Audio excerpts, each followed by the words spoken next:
I really love Swedish Lapland, and I've always promised myself I would come back here one day to do some photography.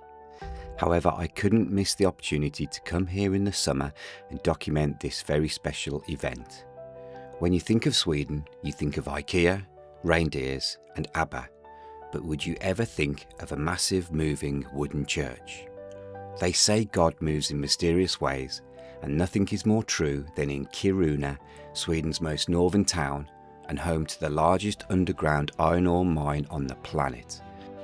And when the bowels of said mine threatens to swallow up the entire town, the Kirunians do not abandon hope, nor do they let their schools and homes be devoured beneath the ground. You see, the mine has been in operation since 1898, and it is the main reason the town grew here in the first place. Today the mine produces 50,000 tonnes of iron ore a day. As of December 2019, it was estimated that the mine contained 208 million tonnes of proved reserves and 408 million tonnes of probable reserves. Considering the current production rate and geological surveys, Kiruna Mine can be expected to continue production for well over 100 years. And this is what leads to the town being at risk.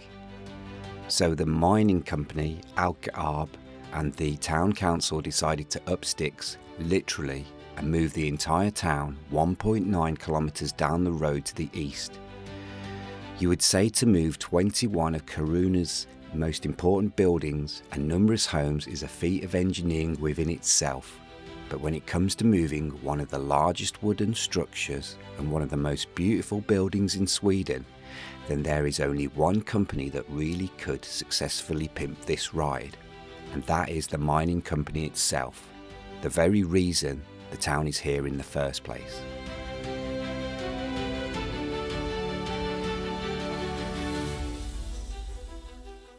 If you can build a 500-kilometre network of underground roads, take a coach ride half a kilometre towards the Earth's core and shift 50,000 tonnes of iron ore a day, then when it comes to moving a few buildings, then easy.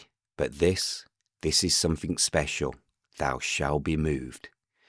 With LKAB funding the town move and rebuild, the whole event has attracted international attention.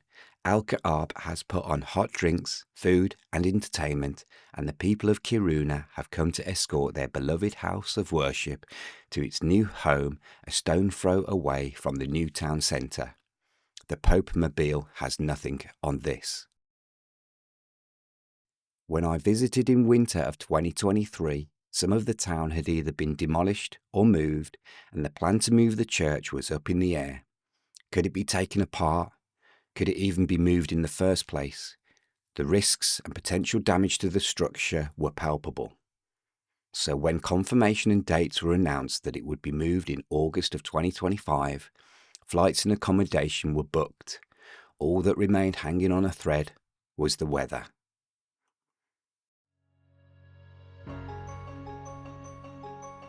Luckily, apart from having to buy a rather expensive woolly hat, the weather was perfect. LKAB had organised free parking and a shuttle bus into town. As crowds gathered, there seemed to be a festival atmosphere and a sense that we were all about to take part in something special.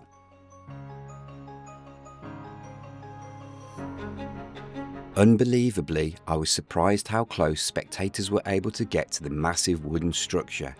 And it was awe-inspiring to see the church sitting on an array of steel girders and wheels. Lots of wheels.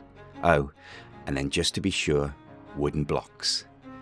As the crowds mingled and gathered, slowly and cautiously the 600-ton church began to creep forward to the sounds of applause. But it was going to be a long day. With half the move planned on the first day, and the remainder of the journey on the second, there was no guarantee it would all go smoothly. And with the world media making this a global event, there was more pressure on LKAB than any iron ore ream yet to be discovered. As the colossal structure reversed up to the official starting point to start its first leg downhill, we all followed in procession, with the beady and ever watchful eyes of the LKAB engineers looking for any signs of movement or technical issues. Such a giant building needs a suitable sized road, and this had all been prepared in advance down to the nearest centimetre to minimise impact on the landscape, and at some points along the path it looked close, very close.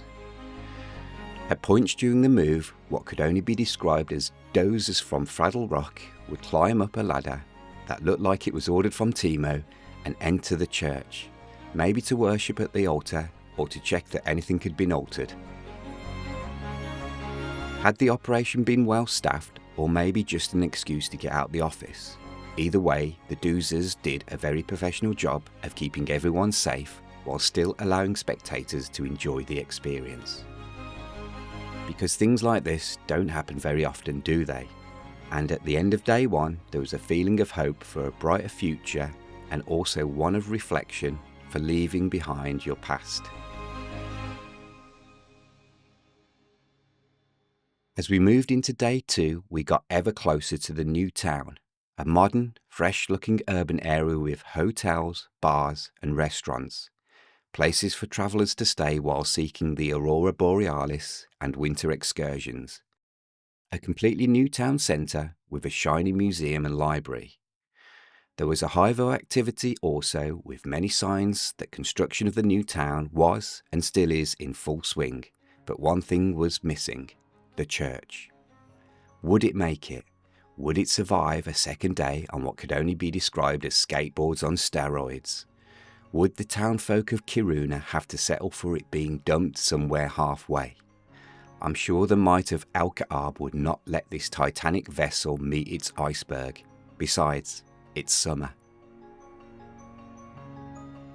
If a church has followers, then we walked and followed and walked and followed, praying, let's say, not to get a puncture, hoping that LKAB had checked the tyre pressure and oil levels. If one thing was certain, it was not going to get any speeding tickets this side of the Arctic Circle. While the church crawled ever closer to its new home, more than 10,000 people lined the streets and queued up for hours to break the world record for church coffee, kicked off by Swedish King Carl Gustaf XVI. Each participant getting a Kiruna Church cup.